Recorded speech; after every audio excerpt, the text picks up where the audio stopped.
to the cities and channel. We're all staying safe and well, and we're looking forward to the visit of some small Spanish club, Real Madrid, to the Etihad. It all stands at 3-3, doesn't it, after the Champions League quarter-final first leg? So yeah, almost as excited as last season, although we're a round earlier, aren't we? So we still have another round to go if we get through this before we can try and get through to another Champions League final. That'd be 3 and 4 years, isn't it? My maths is correct. That's not bad going for a little city, is it? So we're going to have a little look at this today. We're going to have a look at our Pepsi 11. We're going to have a look at, will Real Madrid change very much from that first leg? I think tactically they might, so we'll have a look at that.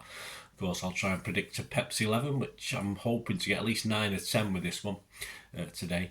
And of course, all facts as far as injuries and stuff is correct as the Sunday before the game when I'm recording this. So bear with me if there are any changes. It's on TNT Sports if you're not managing to get down on the night. But hopefully a cracking game, and see my score prediction later. I'm hoping it will be a cracking game.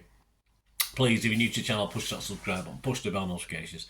Everything City past, present, and as long as I can keep going. And that's all I can ever promise. So I hope you enjoy. Check through the channel, guys. Lots of stuff, history stuff as well.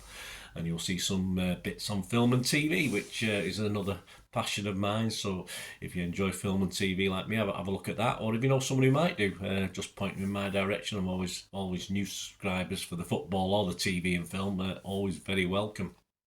Right, back to the football, guys. Give us a like if you can. Back to the football. Real Madrid, a 1-0 win, of course, over Mallorca. Well, of course, you might not know. Over Mallorca over last weekend. Kept them on track for another La Liga title.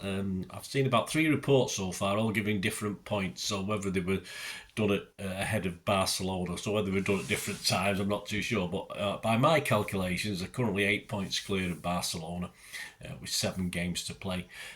Carvajal, Camavinga, Rodrigo, Cross or Cruz, whichever you want to call him, and Vinny Jr. were all kept out of the starting lineup for this one. I wonder why.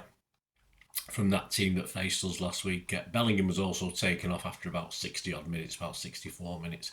So this much changed team did struggle a bit at times to beat 15th place Mallorca with just a long range deflected effort from, the guy who's not playing against us. I think he's been banned, I think he's suspended. Chukwuemeni, a 35-yard effort was deflected in, and was the difference between the two teams on the day or the night. And they were actually hanging on a little bit by the end, but they managed to get the 1-0 win. So not great, but okay, as I said, 5 or 6 changes to that City team, so no surprise they struggled a little bit. I think there's no doubt, apart from that suspended player, that Ancelotti will more or less go with the same team. The interesting one for me is always Modric, but he's getting on a bit now, isn't he? I thought when he came on against us in the first leg, he sort of changed the game a little bit and played very well, but of course he's not Ancelotti's first choice. Well, it'll be interesting to see, but I don't probably expect him to start. But of course, he'll probably play a smaller part in this at some stage anyway. I believe Ancelotti with sort of the Liga almost in the bag. I think he'll be braver at the Etihad. I think he'll be braver here than he was at his own place, away from his own fans, of course. He can probably, or majority of his own fans, he can probably afford to be. Hopefully we'll put up an intimidating atmosphere as we did for the semi-final last year. But I do expect him to expect more and probably ask more and tell his wingers more, the people of Rodrigo and Vinny Jr. to sort of get a bit wide and get attacked more than they certainly did against us in the first leg. Once we went 2-1 up, if you've watched my story of the game, I think tactically they were a bit naive, Real Madrid, and they didn't push it when perhaps they should have done. But I don't expect this time for him to do that. So I think it will be, even though it'll be a more or less the same 11, I do expect them to be a little bit bolder. Will that be good enough? Well, of course, that brings us back to us, doesn't it? That brings us back to our boys, and I think it's almost an 11 that picks itself. There's one or two sort of queries to that. The squad against Luton, of course, the starting 11: Edison, Lewis, Akanji, Diaz, Gvardiol, Kovacic, Nunes, De Bruyne, Alvarez, Duncan, Haaland, and the subs: Ortega, Walker, Aki, Grealish, Rodri, Bernardo, Gomez, Foden and Bob. No Stones, of course, but apparently he played out the final, and I think we knew that, didn't we? We went down at one stage, but he carried on playing at the Bernabeu. So obviously he wasn't even in the squad yesterday against Luton. So I'll be surprised if he starts this. Hopefully he'll make the bench, but I can't, on that basis, I just can't see him starting this. If you look at the City bench against Luton, that would have been saved from Madrid, not might have been saved. I would imagine, hopefully, of course, we've got Walker and Aki on the bench, didn't we, against Luton? Hopefully one of them, I can't see both of them being fit for this, but hopefully one of them, I'm hoping, probably Walker. I'd love to see Aki, of course I would, but probably Walker of the two. Pep might take a chance, but does he need to take a chance? Probably not, because he's got reliable standings, if you like. So of course it depends on their fitness, but hopefully, and you'll see it in my Pep's 11, hopefully Walker will be available to start this. And of course on the bench we had Grealish, Roderick, Bernardo and Foden. I think those four have got to be one of the four of the first names on the team sheet. Ortega, well, now Pep's gone back to Ederson for this Luton game. He may now be back on second keeper duties. He's had his spell on the naughty step. He's getting back to fitness. That's used as an excuse rather than, I think, what actually happened.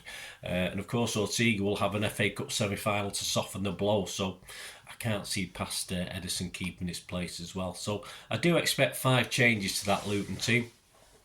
And it will be actually 3 changes to the team that played away at Madrid in the first leg. So this is my 11, guys. Let me know your thoughts and your thinking behind your teams.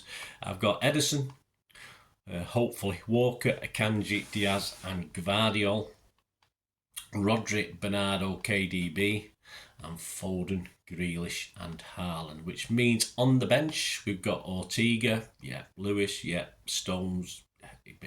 So he may get a game if he's fit, but I can't see it. Kovacic, Kovacic easily could come into the team, but with that 11, where we're going to put him? Nunes, Alvarez, Doku, good game against Luton, but of course we know Pep will go back to Grealish for this one. Aki, of course, on the bench, he probably not fit enough anyway. Gomez, Bob and Sissoko on the bench. So I think I should get 9 or 10 of them. If I don't, there might be some problems with injuries or illness or whatever. But there you go. That's my thoughts. Let me know your thoughts, guys. Right, my prediction is, despite not getting a goal last season against us, of course, Real Madrid, you've got to think they will this time. So, we're just defensively not quite as good. As I said, I think they're going to be a little bit braver. But being brave means we'll have our chances as well. So I'm optimistic that we can get at least 1 more, but how about getting 2 more? That's what I'm fancying. I don't want to go to 3-1 because that's a boring score, isn't it? I'm going to be bold with my prediction as well. I'm going to go for City 4, Real Madrid 2. So a nice 7-5 win on aggregate. That'll do for me. Well, I hope it'll do for you. You can get 40 or 45 to 1 in a place on that one at the bookies. So fill your boots, guys. I won't, but you can if you want. Don't blame me though. The Champions League's on themselves as at the 14th of April 2024 when I'm recording this. From a slight drift, City have firmed back up again into long favourites. We're now 13-8 from 15-8. But the next best is Arsenal, who are out to 6-1 in the place. You can get 11-2 available. A slight drift from what they were last time before the first leg games. Barcelona have now moved into third favourites after their, of course, first leg result. Munich don't stay. They stay at 15-2. So obviously the game against Arsenal not had much of an influence. And Real Madrid, of course, as you'd expect, have drifted out slightly now. They were 6-1. You can get 7-1 in a place, but generally they're around 15-2. So that's your Champions League winners odds. The match odds themselves, of course, to qualify for the semi, you've got City at 4-11 on and Madrid at 5-2. So that's if it goes to extra time and penalties, of course. Match odds though for 90 minutes. City are 4-6 on, so again enough for you to have a flutter if you fancy it, and I wouldn't put me off if I was going to have a bet. Real Madrid is 16-5, and to draw the game is 4-1. Other popular scorelines, yes, I'll give you mine's not a popular scoreline, but I'll give it you. The most popular scoreline with the bookies is 1-1. which would mean extra time, and of course no difference at extra time, end up going to penalties, but that's 7-1.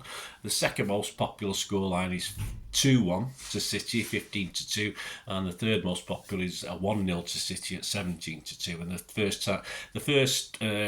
first decent odds you get on a Real Madrid win is a 2-1 Real Madrid win at 14-1. So Real Madrid fans, fill your boots there if you fancy that. So there you go.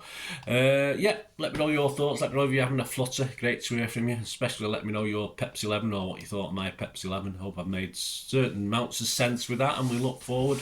Of course, I'll be there on Wednesday night, hopefully in a fantastic atmosphere. Let's go for it. You know, better than Luton anyway. Couldn't be much worse, but the Luton atmosphere was okay. It was all right for the sort of style of the game. But let's hope the place is bouncing on Wednesday night. I believe the 1894 group have got a big thing, because Real Madrid was quite impressive, wasn't it? The Bernabeu, their little pre-match thing was very, very good. We've not been asked to wear all blue, so we're all right. Thank God for that. It's too cold to be wearing shirts, isn't it? Unless you've got about 3 layers underneath, and my shirts aren't big enough for that, unfortunately. So let's be loud and proud, guys, and cheer our boys on to another Champions League semi-final. Thanks for watching, guys. Until we meet again, that's one thing, don't I? Please stay safe, Blues. Come on, City. Bye for now.